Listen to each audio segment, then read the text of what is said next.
Hi, everybody. Hello. Welcome to Super Breakfast Friends Club, where it's Mel's turn to be sick now. Yay! We're doing shifts. Yeah, we tend to pass it off from one to the other. I got through the worst of it, but it's still clinging for dear life. Well, you know what? Chicken butt? It's time for us to do another episode of Super Breakfast Friends Club. No! The show where we look at television shows based on video games. No!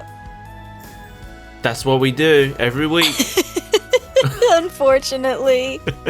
And today, we have a very special episode. Someone has a birthday! Now, 3 teams are left in a creative competition where you design characters, build anything you can imagine, and tell original stories. Each has a stylist, a builder, and a storyteller. The stylist creates the characters known as Sims. The builder designs the worlds, and the storyteller brings it all to life by producing a dynamic narrative, all using The Sims. This is The Sims Sparked. Yeah, it's the 10-year anniversary of The Sims 4. Specifically The Sims 4, not even The Sims? Oh no, The Sims is like 24 years old. That's so gross. Yeah, but The Sims 4 is 10 years old now. No, I can't believe that. It's been 10 years since a new Sims game came out. They just keep adding to The Sims 4 and then breaking The Sims 4. Yeah, that's the thing. There's so much like debate about how games should be done now. There's basically 3 ways that it happens. When a game is really successful, there's 3 options. They either do like a season pass subscription service type deal, which I hate, or they release a new game every year, which I hate. Or they just keep making expansion packs and like charging you to make the game bigger. And of those 3 options, that is my personal favorite. Yeah. I like DLC. I like it when the game stays in active development and they release a new thing and they're like, you know, here's some new features. You can pay for them if you want, or if you don't care, that's okay too.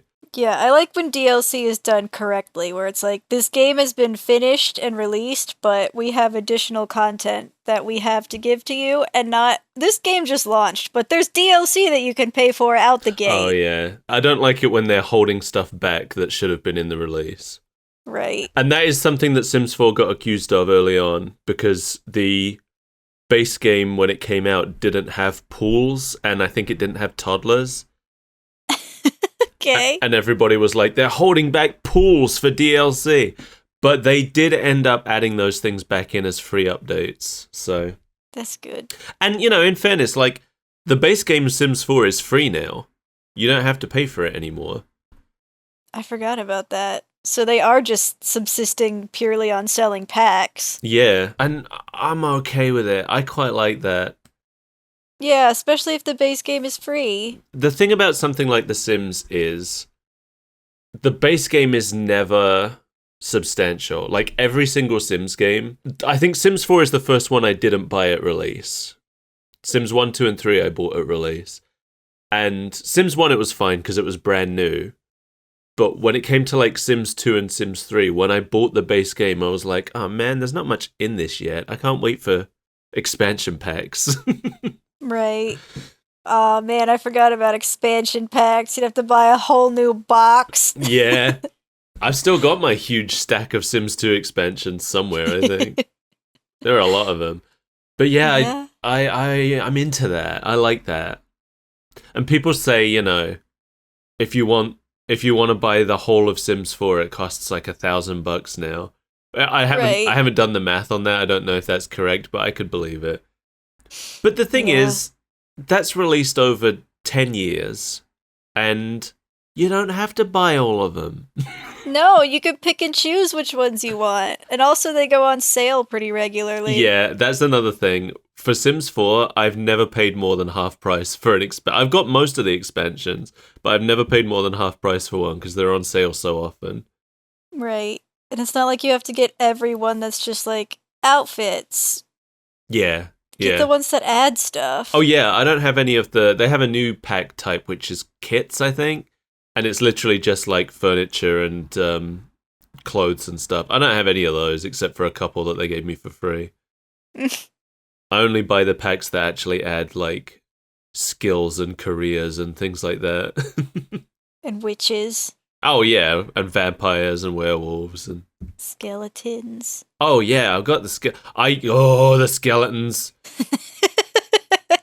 What have I started? There's the jungle expansion lets you have a summonable skeleton who will like you can summon him and he'll just do chores around the house for you. Yeah. But the artifact that you use to summon him, if you use anything but the rarest type of that artifact to make it, then there's a chance it can break. And I spent so long trying to find the stuff I need for the unbreakable one, and I still haven't done it. Oh no, you'll never get your skeleton. I need my skeleton slate. Oh, that's a bad skeleton. Oh yeah. No, I don't think you should do it. Well, I think that skeleton should be free. Yeah, okay. It's my skeleton helper. Are you gonna pay him? I pay him in love. That's even worse, isn't it? Yeah, that's what you pay me in. Alright, maybe it's better that I don't. I had to process that one for a second. Listen, you get a cut of this money, you just won't give me your PayPal address. I don't have I guess I technically do, it's just not linked to my bank. Yeah. Anyway, so to celebrate the Sims anniversary, we watched the second episode of The Sims Sparked. Remember that show? Yeah, vaguely. We watched it like 2 years ago. It has been a long time, yeah. When did we watch that? At least a year ago. May 2023, yeah, so more than a year ago. Wow. Yeah. I vaguely remembered. This episode aired on TBS on July 24th, 2020. I forgot this got an actual on-air release. Yeah, and then it went on to BuzzFeed Multiplayer a few days later on July 27th on YouTube. The show opens with a recap of last episode, but I don't think it matters. Nah. I was glad that they re-explained the whole builder, designer, storyteller thing, because I didn't remember that at all. Me too. So for anybody else who doesn't remember, there are 3 members of each team. One is a builder who builds the buildings. One is a designer or a stylist, they say. And their job is to make the Sims and, pick out all the clothes and everything. Mm-hmm. And then the third person is the storyteller, whose job is to come up with the story. The storyteller role, I feel like, is very poorly defined. Yeah. The other 2 have clear set jobs, but the storyteller is a little blurry. I feel like the builder gets the raw end of the whole thing. Oh, do you? Because, when you think about it, it's like, all right, I've come up with a storyline. It's like, okay, I've chosen from these many clothing options and I've designed a character. And then the builder's like, I guess I'll build 3 separate rooms. Completely furnish them and design everything. That is definitely the part that takes the longest, yeah. Yes. And it seems like the 3 of them are all sharing one computer to do it as well. Yeah, it's a group thing, so everybody has input in it. But, we see with one team later in this episode that, there's...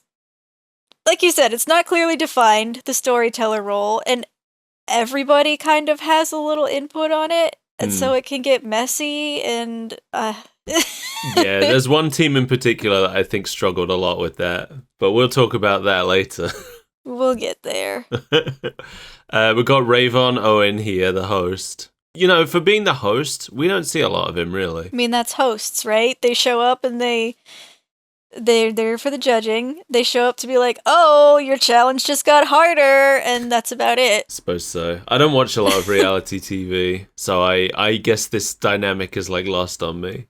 I watched a lot of early reality TV, but I got tired of it pretty quick. And this show reminded me why. Well, you not like this show? There's so much manufactured drama in here. But True. I guess that's the point of the show. Yeah. I think I probably would like something. You know, I like the Gordon Ramsay shows. There's manufactured drama in there, but it's fun. It's Gordon calling people panini heads. Yeah. Oh, but some of the things where it's like coming up on this episode, they make it look so much worse than it actually is. That's true, yeah. But that's part of the fun of it. Whereas the drama isn't ever enough. I actually went and I read a review of this, and the review was saying that this show suffers because it's afraid to have a villain. Yeah. Because it doesn't want to make... These are all, like, influencers. These are all famous Sims influencers that they've invited in. So they don't want to make any of them look bad. But in a reality show, you kind of need someone who looks bad a lot of the time to make the show interesting. I don't know. I've watched a lot of Great British Baking Show, and you don't need a villain. That's true, but Great British Baking Show also doesn't have the kind of drama that this show's trying to manufacture. No, it has real life drama of people completely trauma dumping their lives on you. But it's quite gentle, you know? It's not... Yeah. I think my problem with this show is that there's a lot of unnecessary pressure that's just there to be pressure. Right. I know, like, right at the beginning here's the thing that made me laugh, actually, right at the start. I know the shots that we're seeing here are not necessarily playing out as they did in real life. You know, the editors are moving things around to make a narrative. Right. But you can tell the host was trying really hard to get, like, a hyped up reaction out of the contestants. Mm-hmm. And he wasn't getting it. All right, welcome back, Simmers. Each of our 3 remaining teams have made it through the first elimination round. Congratulations to you. Y'all feeling good? You excited? Yeah? Like, this whole crew, they're all pretty chill people. There's no, like, overly excited anybody. They're all introverts, is the thing. Yeah. They're all people that play The Sims all day. So you're not going to get the, like, hooting and hollering that they clearly want for the show. Right. They have this bit where he announces to the competitors that they're competing for $10,000, and then it cuts to them clearly reacting to something different to make it look like they're, like, surprised about that. You're all competing for a grand prize of $100,000, y'all. Right. It's like, what? Did they forget what happened yesterday? They know what they're competing for. We can't be as excited every time you tell us. Yeah, just, that was dumb. How many episodes do you think they're filming in a day? Do you think they film every episode in one day and I they just do. lie? I think the first episode was filmed in one day, for sure. Mm-hmm. This one takes place over 2 days, it seems. So they say. Yeah, but I wonder if the end of this episode is like the beginning of the next day, and then they filmed the 3rd episode that same day. Maybe. We'll see, I guess. Because that's another thing about reality shows. They lie about the scale of time. Oh, yeah? Yeah. So, I mean, not all of them, obviously, but there are some that'll tell you that it takes place over 2 weeks and they film it in like 5 days. Oh, wow. Okay. I guess most of my reality show experience is through like Big Brother, where they actually have live cameras on the website that you can watch and stuff. So right. They wouldn't be able to film those in a contracted amount of time without the use of some kind of temporal device. Which I'm sure will happen eventually. I was going to say, if anybody is going to develop and use a temporal device, it would be somebody creating reality television. Yeah. We had this child live 10 years of his life in a box, and we're going to show it to you over 2 weeks. The Truman Show? They didn't slow down time for The Truman Show. I want to watch The Truman No. Show again. Yeah, that was a good movie. I haven't seen it since it came out. I remember That's liking it. a long time. It is a long time. It's like 20 years. Yeah. Anyway, the judges. We've got Kelsey Impiche. I think that's how you pronounce it. Kelsey and Peachy K. I have no idea. He said it and I immediately forgot. Impichiche, Kelsey. Pikachu. Kelsey, she's an influencer and a BuzzFeed producer. Taylor Parks, a singer-songwriter and actress who is in The Sims 4. And Dave Miotki, also known as Sim Guru Ninja, who is a member of the Sims development team. So they're there. Those are our judges. And the contestants now have a skill challenge to do, and it's the Parenthood Challenge. Oh no, what could that mean? They have to create a sim at 3 different stages of childhood and design a room for that sim at each age level. And they have 2 hours to do it. That's crazy. 2 hours? Yeah, to make 3 rooms? Yeah. It's not enough. Yeah, that's where I feel like the team balance is off, because it's like, all right, well, this is our character's backstory. All right, we've got them all dressed up. We have an hour and 50 minutes for you to make 3 rooms. Yeah.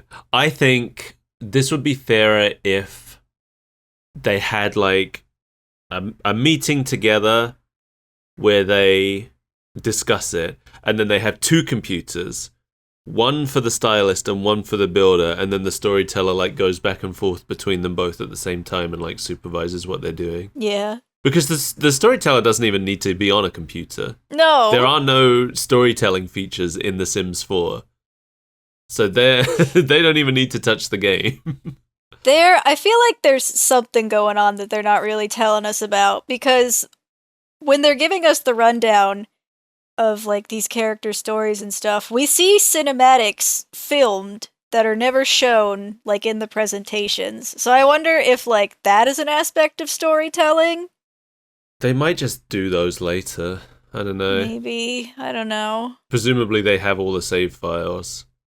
True. And the editors could just go in and record through the game to get some extra stuff. I don't know. Team Gnome, Team Cowplant, and Team Llama are left after Team Freezer Bunny were eliminated in the last episode. That's right. I didn't remember what that team name was. I don't know enough about The Sims. Yeah, the Freezer Bunny is basically like a mascot. Yeah. Of The Sims. I believe the Freezer Bunny started out as a popsicle that your Sims could eat that's shaped like a bunny, and now it's just kind of become a character that shows up on posters and things all the time. Team Gnome. We have Plumbella, who it seems like she's one of the more popular of the Simfluencers who are in this show. I've heard of her because my roommate, who is addicted to The Sims, has told me about her. Okay. Yeah, she seems to be, because when I saw people talking about the show, when I went to look up, people's opinions on it, I saw a lot of people saying that Plumbella is responsible for like most of the show's audience being there. So sounds like she's probably one of the most popular ones.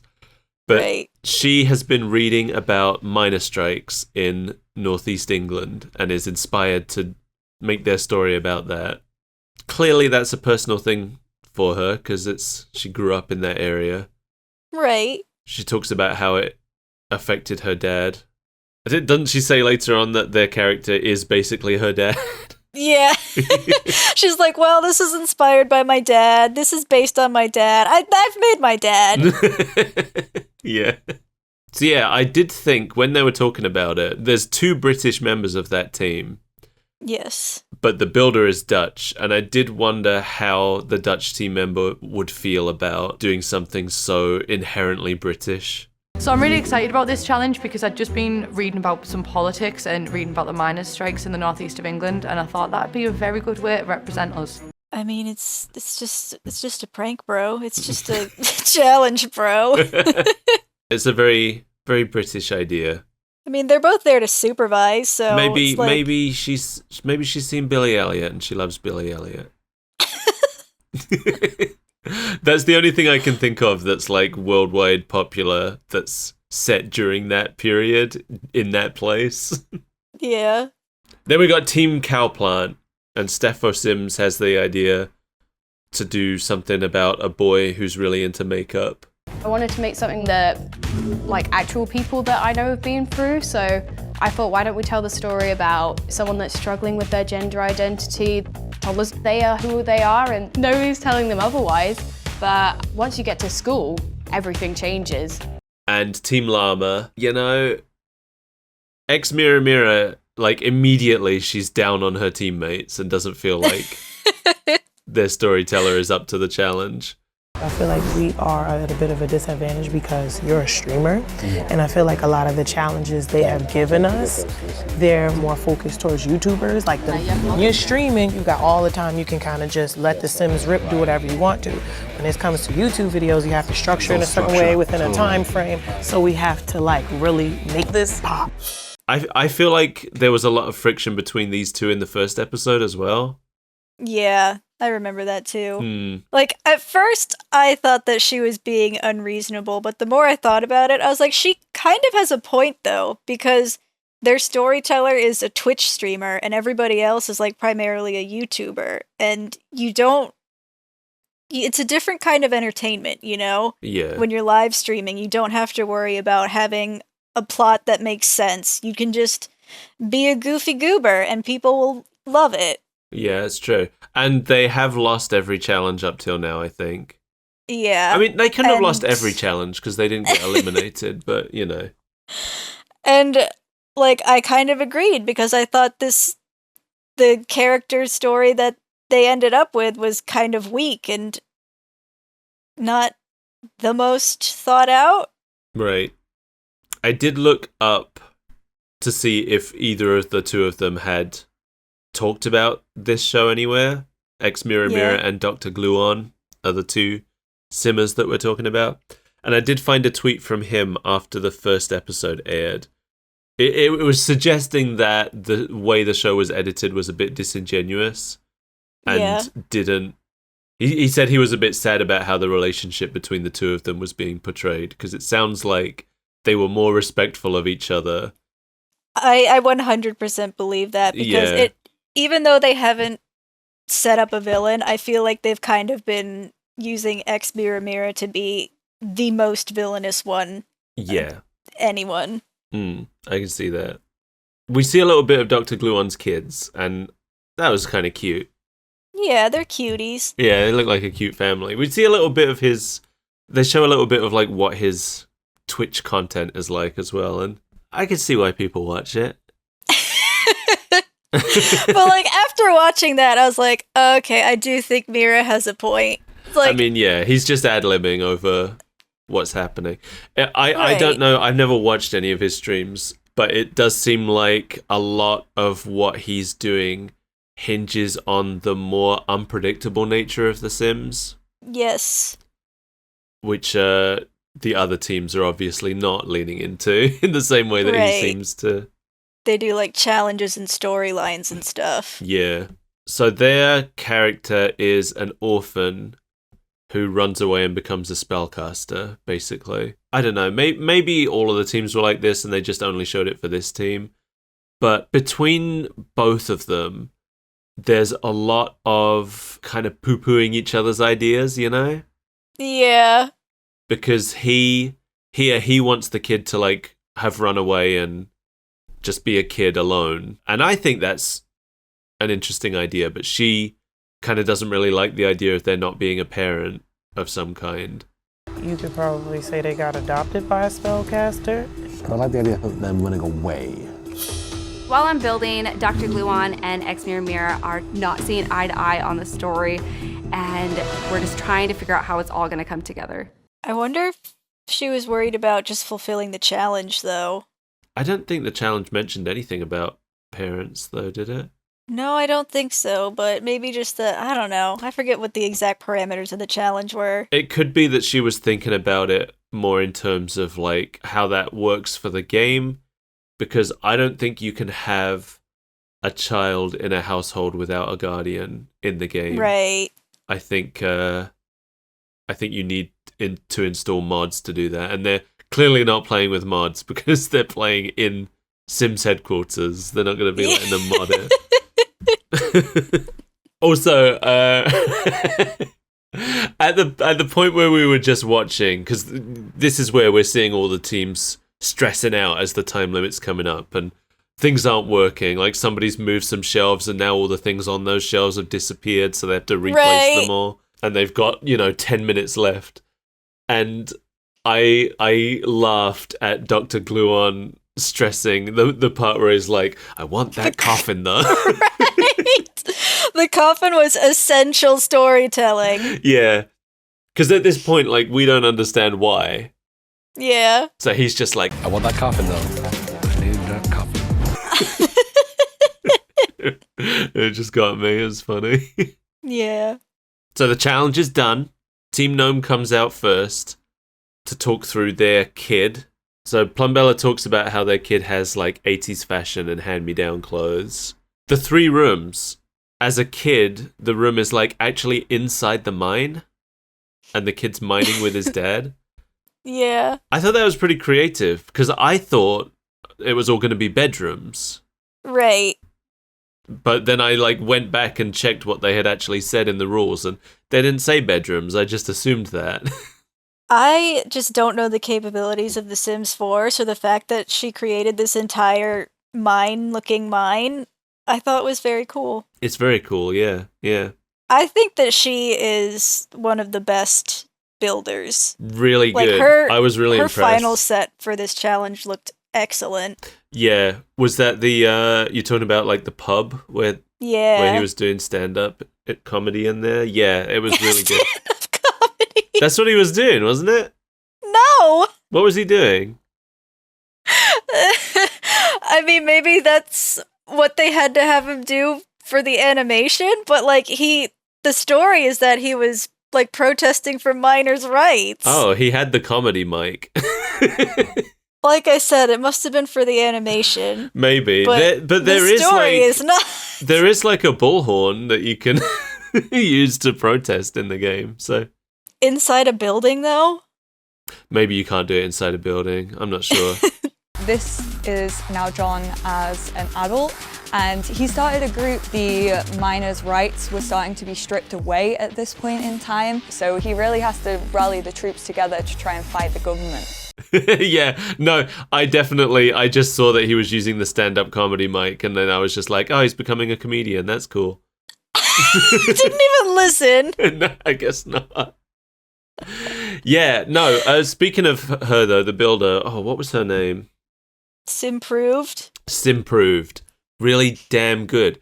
And I talked before about how I wasn't sure how this challenge was going to be for her since they're making it such a British culture thing.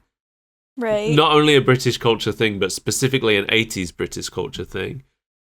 I thought that's the kind of thing, maybe if she had the time to like do some research, she could probably do something really good. But she did something really good anyway. Yeah. Do you think they're allowed to look up like references? Maybe. But even then, she had so little time. Yeah. Like 2 hours. 2 hours, and that's not even 2 hours for her just building. She's got to wait until the story is done and the Sims are done before she can start building. So, no, she did great. It was really good. I feel like she really impressed us last time as well, though. Probably. I can't remember what she did. That was too long ago. Yeah. I do remember really liking that team in general, so I probably, yeah. Yeah. So, yeah, and Plumbella talks about her dad and everything. It's clearly a very personal story for her. She starts tearing up talking about her dad. Yeah. The judges are really positive about this one. I feel like they were really harsh in the first episode, like needlessly in some places. Right. But they didn't say a bad thing about this. They were really happy with it. Something that I feel like they weren't with a lot of other things. I don't know. I don't get the judges. I'll talk about that later. I feel like that's true of like most competition shows. Like judges can feel inconsistent. Yeah. So then Team Llama comes up. They have a sim named Amethyst, living in an orphanage with an abusive caretaker who burns down her dollhouse for some reason. just to show she's mean. Yeah. What's her name? Like Marlene the Meanie, I think it was. Yeah. I kept thinking Marini. I was like, that's a Pokemon. Marini the Meanie. Yeah, and then as a child, the Sim runs away and finds a mysterious potion shop that once belonged to her grandfather, apparently. Yeah, that part was weird. Like, it can't be a mysterious potion shop that she stumbles upon, and also it's her grandfather's. Why not? One or the other. Well, I suppose. But this is very like Harry Potter, you know. You were the secret, destined chosen one, and you just didn't know it until you escaped your abusive situation. It is an absolute stretch, but it's also very common storytelling in children's fantasy. And then as a teen, she uses magic to help children and to get back at Marlene. And we cut to the coffin. And I loved seeing the reaction of the other teams. Is she dead? Yeah, she killed her. I didn't take in what that was supposed to imply. I'm just like, all right, she's a cool goth witch now who has a coffin. But apparently Marlene lives in that coffin as a dead guy. Oh, I got it. I understood. I did it. Because they timed it. Because there was like, and get back at Marlene, and then they showed the coffin, so I got it. I understood that one. There's some other things later that I didn't get, but this one I got. Like, the judges were critical of the holes in the story, and so was I, because there's nothing to, like, imply that she had any lethal revenge fantasies towards Marlene. Right. So I thought it was a bit of a leap that now she's dead, and also her coffin is in Amethyst's room. When it comes to the builds, we had the orphanage, the potion shop, and a magic tower. I thought they were pretty good. Yeah. I liked the orphanage looked really nice. Yeah, very, very effectively like a series of unfortunate events set, it looked like almost. Right. Very sad, very crowded. Yeah, the potion shop, I thought, had a nice, busy... I think maybe if it's an abandoned potion shop that she found, maybe it could have been a bit dustier, but... Right, it's very well lit, very well stocked. But I thought it was good. And the magic tower, they have to have actually, like, put that high up in the sky. They've actually built a whole tower there. That's crazy. Because you could see there was a window looking out over the magic neighborhood. Yeah. From above. So, I mean, it's probably not too much work. They could have just made like a single square and built it up and up and up. I think that's exactly what they did. But, you know, that's a nice dedication. Yeah, and, you know, it works. Right, it doesn't need to be entirely functional. They fulfilled the challenge. Yeah, and Simguru Ninja, the game dev, seems to really like the story, but is disappointed we didn't get to see how Marlene died. I didn't care, but... I thought that the fit was the best. Oh, yeah? I really liked her teen look. Yeah. She had the... I always think of it as alien hair, because there's this one alien girl who has that hair in the pre-made Sims that come with the game. Yeah. But I don't know if that hair actually has anything to do with the aliens or not. Probably not. And then we got Team Cowplant, who have made Mac, a little boy who, as a toddler, he's like wearing dresses, which I thought was cute. And then as a teen, he's wearing makeup. And he goes through kind of like a little bit of a more masculine phase as a child. Yeah, that was another one that the judges critiqued for not being completely clear. Because, like, we see he's getting bullied, sort of, by his best friend, but there's no clear motive for it, so we don't know if it's because they just had, like, a dumb little fight, or if she's like, you're too girly, don't touch my dolls. Yeah. And she is not present as a teen, right? I don't think there was... No. That could have, I think, clarified it more, you know, if she was still around. Because that was the question I had. I was like, she was his best friend as a kid, but was kind of bullying him a little bit. Is she still his best friend as a teen, or has he, like, moved away from her? I don't think they went into that at all. No. I think they did say, as they were, like, before they displayed it, there was a little clip during the making of part where they realized they hadn't given her a name, and they were just like, it's fine. She's just a stand-in. Yeah, and the rooms for this sim are his childhood bedroom, an elementary school classroom, and the uni dorm. So, who would you have picked to win then? Who's your favorite?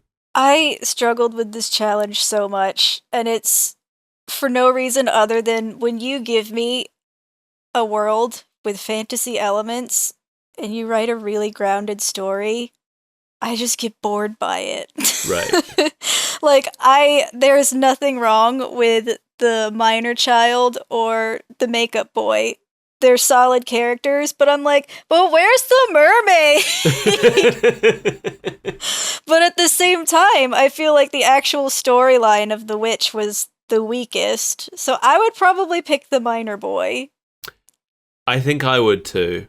Who's your least favorite? Which one would you pick to lose? It would probably be the witch. Really? Yeah, because like you said, it's just such a tried storyline. Mm-hmm. It's like, okay, well, It's very rote. you tried. Yeah. Yeah. But personally, I would have picked Team Cowplant, the one that won the challenge. They're the ones that I think should have lost it. Because although they have, I think the judges' rationale for it is that they made it all about the character and everything revolves around the character. Right. But I thought that they really didn't do anything with the character. Yeah. There is no story there. There's no conflict because his father is very supportive. And then he just goes to university and finds himself. Yeah, like what's the plot? There isn't a plot. Like it's a nice wholesome story, but It is, but it's not. It's. Well, no, I would say it's a nice wholesome character, but I would say it isn't a story. Good point, yeah. So I would have given this to Cowplant with the minor boy, I think. But I do think that Team Llama, although I thought that their story was quite boring, I felt like they hit all the marks of the challenge the most out of the three teams. All right, you're not wrong. But they lost, I think, so... Yeah. For me, it was all just the story. I just thought it was boring, but you're right. The makeup boy doesn't really have a story. yeah. Team Cowplant wins. I didn't really get it. Team Llama came in last, which I'm sure will do wonders for the attitudes of the team members who are already having plenty of friction. They're trying to really play up this friction between ex Mira and Dr. Gluon. It feels like they're trying to make her out to be kind of unfair. Yeah. Towards him. Because I definitely felt like that a few bits, but then I was like, hang on. You know, he said on Twitter that was disingenuous, and I'm willing to believe him. Yeah. The next challenge is essentially an ad for expansion packs. The Sims continues to grow the game with added content like these packs. Yep. The teams have to choose 3 packs to create a short video on the theme Supernatural. That theme puts a really big limit on which packs you can use. Yeah, I was thinking the same thing. Because there's a lot of packs that don't have any supernatural elements. So... And because they take turns picking the packs, like, what if you got screwed and didn't get any good packs? That, I was thinking that too, but... Are there at least 3? My first thought was, everybody's gonna pick vampires. And vampires ended up being the last pick that somebody made for a supernatural pack, so... Right. So I was wrong there. But yeah, it's a draft, so no team can use the same packs. And they've got 6 hours this time across 2 days to make this challenge. Because they have to get like a video editor in and create a movie, essentially. Yeah, we'll talk about that. I think we talked about it last episode too, but... We did, yeah. So Team Cowplant gets the first pick because they won the first challenge, and they choose Island Living, which, again, I was sure they were going to pick vampires. It would be the obvious one. It would be the obvious one. Island Living has mermaids, so that does make sense. These guys obviously wanted the mermaids. I mean, that was what their whole story was about. Yeah, Team Gnome picks Get to Work, which doesn't sound like a pack that would have anything supernatural. I actually forgot what was supernatural about this pack, and I had to look it up. But Get to Work is the pack that added aliens to the game, so they're obviously thinking, let's do something with aliens. Right. Team Llama picks vampires, so they've all got one monster at least. Other supernatural sim options at this point were ghosts, robots, and witches. And we now have werewolves as well, but they hadn't been added to the game when this show came out. Can't believe nobody took witches. I would have taken ghosts. Well, yeah, but you know. I don't think you even need an expansion pack for ghosts. I think they're just part of the base game. Just gotta kill somebody. Yeah. Oh, one of the teams picked Discover University, which is where the robots come in, so. That was, Cow Plant? Yes, Team Cowplant ends up with Island Living, Seasons, and Discover University. Team Gnome ends up with Get to Work, Strangerville, and Dine Out. And Team Llama gets Vampires, Get Famous, and Jungle Adventure. And I felt so bad for Team Llama because they had their hearts set on Dine Out. They already had their plot worked out. Yeah. And they needed the Dine Out pack to make it work.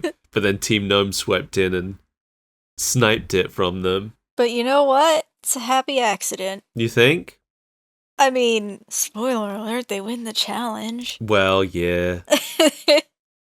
But I think their initial idea of the vampires with a restaurant where they're using blood as the secret ingredient in the food, I think that was way better than what they ended up with.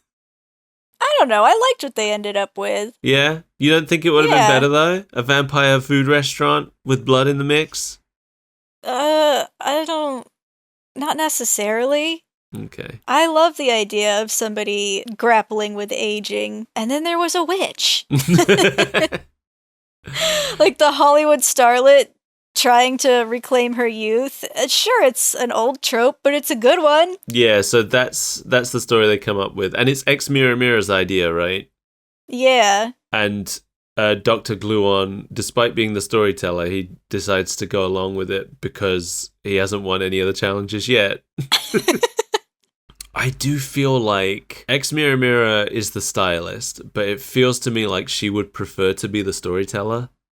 Yeah. She does seem to have ideas every single time something comes up. Yeah, and she's always got like very clear thoughts about Dr. Gluon's ideas as well. Yeah. But at the same time, I'm like, I guess all the teams are kind of doing it collaboratively, right? And this is the only team where there's been friction with the story.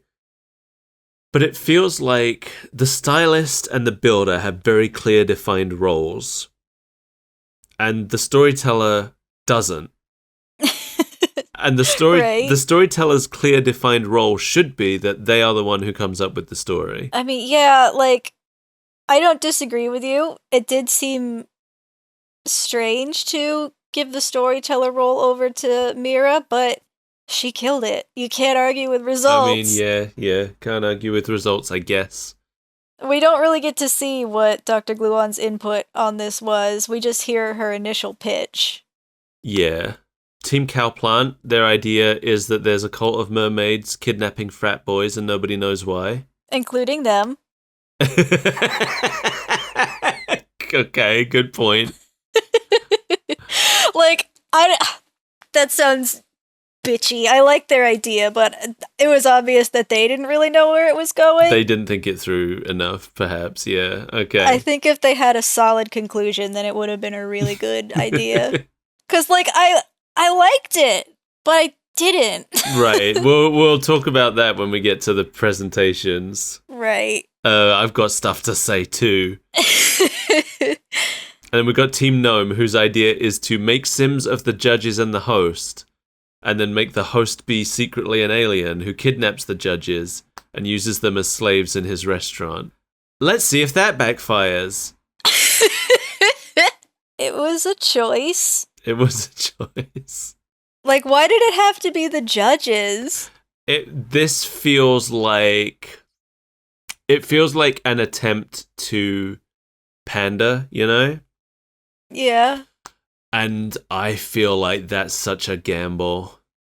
Yeah. I feel like it's usually safer not to involve the judges. Right. As they're working, Rayvon enters to drop a twist on them. You must each incorporate your Parenthood Sims character from the last skills challenge into your supernatural stories. Oh, God. And that is like so perfect for Team Cowplant Yeah. because they had 2 stories that both involved a university. And yet. Yeah, we'll get to it. We'll get to it. I thought it was perfect of Team Llama because their character was already supernatural. Yeah, true. I think, in fact, this twist is probably what helped their story come together. Yeah. Because the Jungle Adventure, when they chose Jungle Adventure, I was like, why? What are they going to do with that? Yeah. Spoiler alert, nothing really. They put the witch's hut in the jungle. Yeah, but they don't actually use any of the features of the pack. It's just a background. This is a complaint I have about the judge's decision here. Okay. All right, we'll get to it. Dr. Gluon's really worried that their story is too sexy. If we get sent home for what we have, and you know what? I don't know what else to do because it's risque. So. Yeah. Yeah. And honestly, like from some of the reactions they got to the video, it seemed like maybe the judges and other contestants maybe thought it was too sexy too, but I thought it was extremely tame. Well, yeah, but this is like such a wholesome Sims show. Well, I don't think wholesome. It's The Sims. Every new expansion pack adds a new place for your Sims to fuck in. Yeah, but it's just dust clouds and rustling sheets. Yeah, but that's also Whereas all they that's really actually showed happening us- here. Yeah, they showed us the lingerie. It's very heavily implied she's a porn star. Oh, is it? I didn't think it was. I thought it was just... She has like a porn name, and all of the titles are based around her porn name. Was that a porn name? I thought it was just dumb.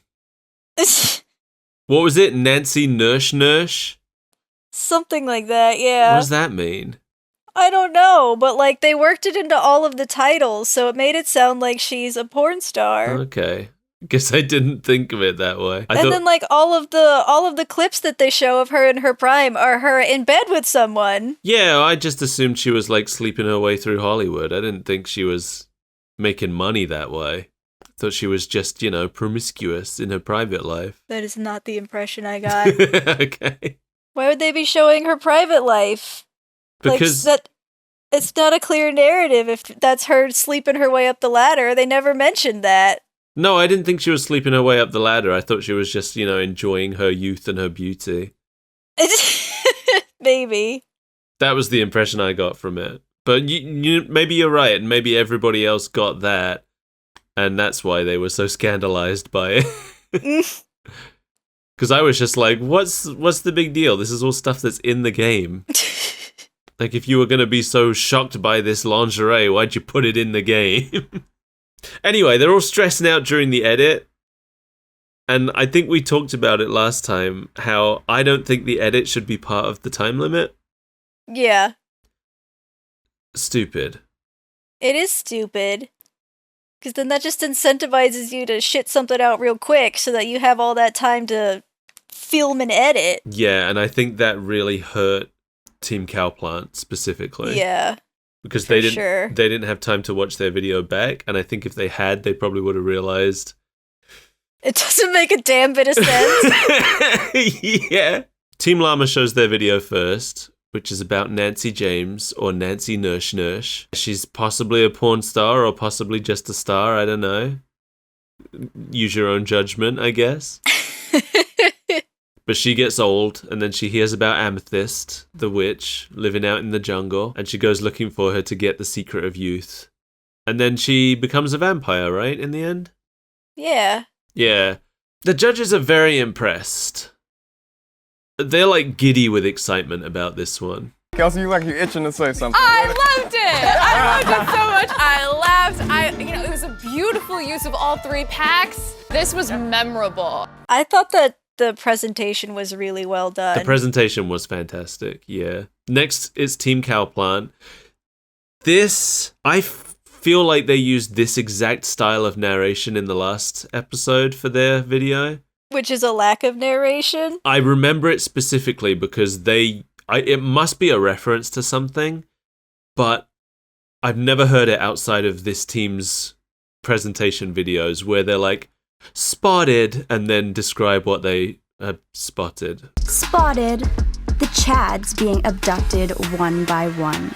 Right. Weren't they doing something about, like, Gossip Girl in the last one? Something like that. It had this exact same narration style, and I think it's weird, and I don't like it, and I don't think they should be doing it every time. No, because their story was not told visually very well, and there was a lot of silence, and then the things that they do give us added absolutely nothing. Yeah, their story, what they've tried to do is tell the story visually as much as possible, but it's really unclear. Yeah. And you see, like, as they're watching the video back, you see them start to realize that. I think it's Dr. Ashley actually comments on it. She's like, I wish that I had realized how messy this was. But you can see it on their faces, even just in the footage when it's playing. Yeah. And you can tell the judges are confused about what happened as well. Right. And it's a shame because I think they had a good story. They just didn't present it well. They did. I feel like if this was a movie, it would have looked great, or anything if live action. If this was a movie trailer? Yeah. Yeah. Because, like, there were some scenes that were done really well that I think would have worked, but it falls apart in the overall story. Yeah. And then we've got Team Gnome, who come out to present theirs. The judges are kidnapped by the host and taken to the alien ship, and then John from the first challenge helps them escape. And yeah, this is what I'm saying. So they don't mention anything about how the jungle pack was only used as a backdrop in Team Llama's video. Right. But here, the Simguru Ninja, he criticizes them for not making the Strangerville pack important to the storyline. Right. The Strangerville pack was all about mind control, which is central to their storyline. He's like using mind control to make them work in his restaurant, and he's clearly doing it using the mind control fruits from the Strangerville pack. So I feel like they actually used Strangerville more than Team Llama used Jungle Adventure, but right. But that's the main thing that they get criticized for. Is it clear that they're using the mind control fruits though? Like I saw the mind control beam. Well, yeah, the beam is like made from fruit. I can't remember. I've never actually finished the Strangerville storyline. I need to actually do it, but yeah, there's something about like a plant that's mind controlling people. Because the judges, they're imprisoned pretty much the whole time in this presentation. We never really see them actually being forced to work at the restaurant. Right. So I wonder if it's just because they just had it the one time to like initially get them on the ship or something, and then we don't really see it in action. Maybe, but we still see more of it than we see of any Jungle Adventure stuff. That's fair. I'll give you that. Who would you have picked to win? Do you agree with the judges? I do. I think it was a very easy decision. Really? Yeah. I was really shocked at just how hyped they were by it. I don't know. I thought it was kind of dull. I mean, it's not the most exciting storyline, but it's competent. The presentation was great, and it worked. They did have the best presentation, yeah. I suppose so. I suppose on that merit, then yeah, it probably did deserve to win. I don't understand why Team Gnome lost, though. Neither do I. I was gutted by that. I think I actually gasped. Yeah. I have written, are the judges drunk? Because, like, Cowplant and Gnome were, in my opinion, obviously fighting for who was going home. But of those two, I thought that Gnome told the better story because you could actually follow the story. Yeah, it's it's a shame because I think, and this probably comes down to them getting first pick of packs, but I thought they had, to me, the clearest setup. They did. And like I said, I liked their story, but their final product... Yeah. No, I agree with you. But, I mean, like, purely just on paper, when you look at, like, the packs they had and the idea they had. Right. You know, mermaids, frat boys. That, to me, is like, okay, that's the clear, easiest idea to work with.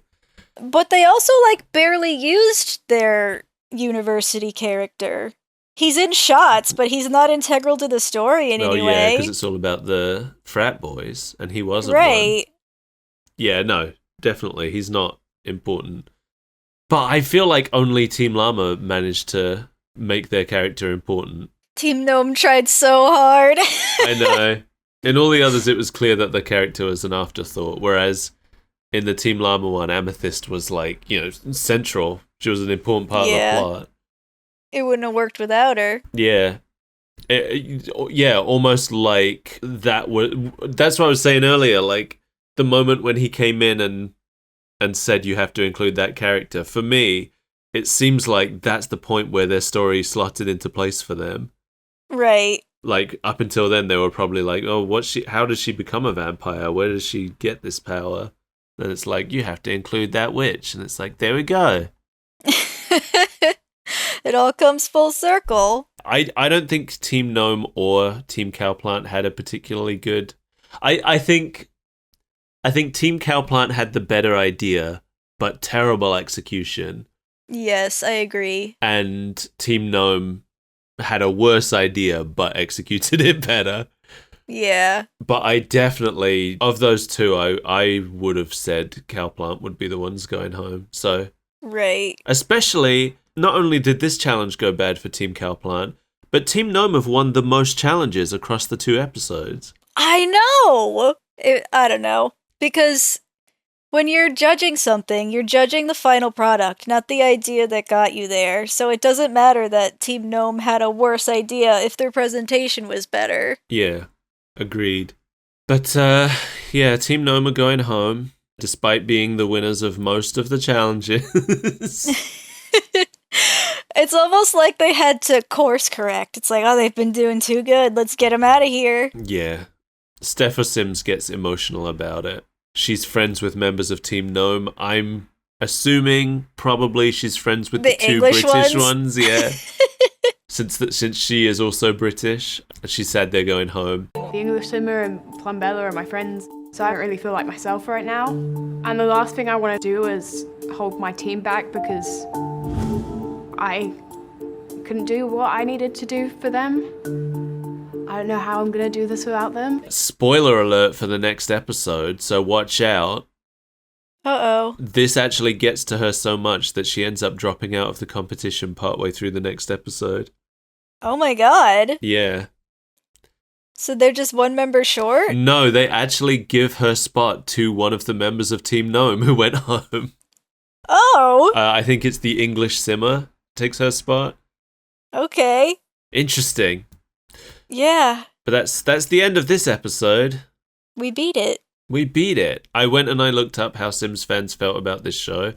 The general consensus among fans seems to be that styling this as though it was a 2000s reality show and trying to manufacture high-pressure challenges was a mistake. Yeah. It seems like a lot of the Sims fans would have preferred a cozier, more relaxed show, which makes sense when you think about the kind of people who play the Sims. Go for the Great British Baking Show approach. Right. Yeah, just... I don't know. I think maybe instead of these, 2-hour time limits, maybe just give them a day and give each one of them a computer. Don't be silly. I think it would have been more interesting to see more of a cozy approach to this. Yeah. Because like you said, the Sims community, it's a cozy community. Yeah, and that's also when I was looking up reactions to like who won and who people thought should have won. I was surprised because, like you said earlier about, you know, when this game has all these supernatural things, I want to see more of the supernatural things happening. Yeah. So when they make these stories that don't involve any of the supernatural stuff, I get bored as well, the same way you do. But Sims fans, they're there for that stuff. Yeah. I believe it. That's why I would just be a terrible judge on this in general, because I don't get it, man. Like, I can't play Sims in general because I can't find the fun, and that's with werewolves and stuff. Do you remember years ago when I was playing The Sims and someone else you know was playing The Sims, and you told me that when I talk about it and when he talked about it, sounded like we were playing two different games? Yes. Because I was doing all the wacky wild stuff and he was like learning recipes and becoming a chef. Yeah, you told me that whenever he talked about the game, he was like working his way up the chef career and telling you about new recipes his sim had learned. Right. And then whenever I was talking about it, I was like, I'm hiding in the bushes spying on this alien who lives across the street. Right, you're sending me screenshots of your sim completely naked in the street, and he's talking about just being in a restaurant. Yeah. I remember sending you the screenshot when my sim was dressed as a hot dog, and he and his cat were going somewhere in a cab. Oh yeah. And his cat took the front seat. And he sat in the back. I remember that picture, yeah. That was a pretty good one. See, because I can't get through the boring stuff, like building to get there. Oh, I never build, though. I just use the pre-made houses. Yeah. Every now and then I'll build something, but it's rare. I can't build. I'm not that good at it. No. But I just like making a wacky, crazy sim. Remember when I made a goblin man? Yeah. I gave him green skin and then used cheats to like make his nose and ears ridiculous. Yeah. In Sims 2, there was a bug where you could drag something out to be as big as it would be, and then there was something you could do to reset the slider to the middle, but without resetting the eyes back to the middle, so you could keep making them bigger and bigger. And I had two Sims. One who had all of his features were huge, ridiculous. He had eyes like dish plates. And then I made him a wife whose features were all the exact opposite. So she just had this like puckered face with the tiniest little dots for eyes. And then I made them have a baby just to see what would happen. I feel like I have or had that screenshot saved somewhere for years. And the kid just came out looking completely normal. It was funny. I like that you like The Sims. I like that people like The Sims. I don't. I get it, but I think you could find the fun, and I would love to help you find the fun in The Sims. I really would. I want to play it with you. Someday I want us to just sit down and like screen share it, and I'll play it and I'll let you make decisions. And we'll just see what happens. I don't know. I don't know how to do any of the fun stuff. That's what I'm there for, to help you. A lot of the time, the game presents you with the fun stuff. Like what? Like, just random things will happen that you don't expect. That's what I love about The Sims. It's when... I know there are so many people who play The Sims and they're like, oh no, my story's getting messed up by these random things happening. But I'm there for the random things. That's Kevin sometimes. Like, I feel like for the most part he does allow for some randomness, but every now and then he's like, my sim keeps getting abducted and getting pregnant! Yeah, that's the stuff I'm there for, man. I love it. Like, what was it? The last time I was playing, a fire started in my Sim's house because a random person from the neighborhood wandered into the backyard and started barbecuing. In the middle of the night at like 3 a.m. And that's the kind of stuff I live for in that game. Although, I will say, Sims 4 is not as good for it as Sims 3 was. I feel like they've toned down the randomness a little bit. It's like Sims 3, remember that time I had that magician sim and he was doing a show on a stage in the snow, and then I went back to check what he was up to, and he was just on stage doing his show in the nude for no reason. Yeah. And that time I went back to my sim in her house to see what she was up to, and she somehow had put clown makeup on and was just staring in a mirror. I was like, how did you even get this clown makeup?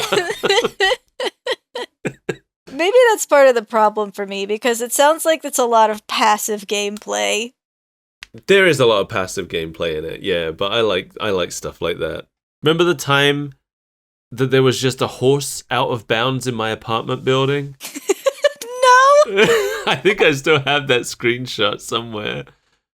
There was just a horse out of bounds, and I was like, there was no way for me to get rid of it. So it just lived there forever. That's cool. He was great. I missed him. Probably still there waiting for you. Well, I guess we've talked our way out of this situation. I guess so. Thanks for joining us, everybody. Happy birthday, The Sims. Happy birthday, The Sims. We'll probably be back next year for the 25th anniversary of the franchise as a whole. Where we finally finish this reality show. Yeah, well, there's only one... They said there's only one round left, but there's 2 episodes left, so I don't know. Oh. Don't know what's happening in the rest, if anything. Maybe it's like a reunion episode. Maybe. Thank you to our Club VIP members, Jamie Core and Mark Kelly. Thanks, Freds. You make this show possible. Possibly. If you'd like to join them and become a VIP member of the Breakfast Friends Club, the Super Breakfast Friends Club, sorry, then you could go to patreon.com/Super Breakfast Friends Club and sign up for being our friends. What? I didn't know you could pay a premium for that. Yeah, kind of. Come follow me on the internet. I'm Skull Pirate Mike. Search for that name on your favorite social media, but Blue Sky is recommended. Don't come find me. I'm scared. Don't look for Mel. I'm probably under your fridge somewhere. Oh yeah? If you turn the lights off, I might creep out. But if you turn them on, shoop, right back under. You can hear me skittering in the night. Oh, that's what that is. Yeah, I thought you knew. No, I had no idea. Well, now you can stop trying to hit me with a baseball bat. We'll see about that. Bye!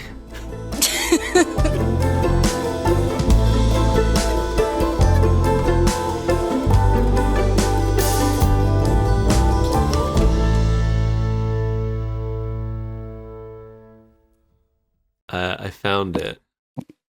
Yeah? I found the horse. Oh, good! Are you gonna make the horse screenshot free content? Yeah, I'll put it on Blue Sky. If you want to see the magic horse, come to my Blue Sky account or join our Discord. I'll put it in there too. Does it link? Yeah, there we go. Yeah. Send it to you. Beautiful.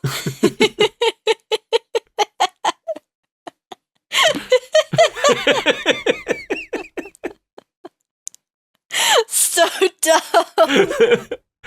My favorite thing is the speech bubble above his head, letting me know that he has no idea where to go.